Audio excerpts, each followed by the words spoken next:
Hey everyone, in this video I'm going to show you how to use Voicemod on Discord.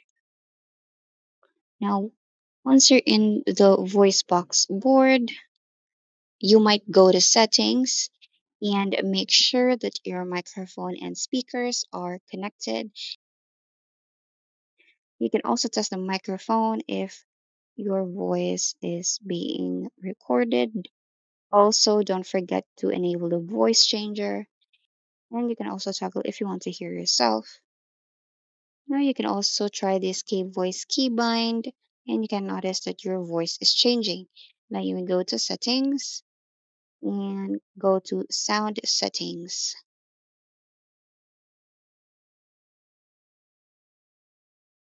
Once you're in there, you want to make sure again that your headphones is connected to the device. You want to make sure that microphone is connected to voice mode virtual audio device, and also for the output device. Once you're done, you may go to Discord and click on the user settings. You may scroll down to the left side and go to the voice and video settings.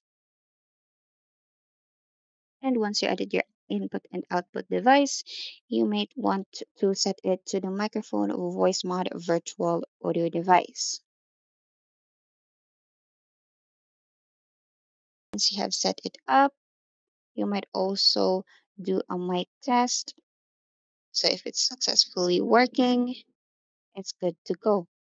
And that's it. You can enjoy using Discord while changing your voice using the Voicemod app. If you think this video helped you, don't forget to like, subscribe, click on the notification button for more tutorials. Thanks for watching.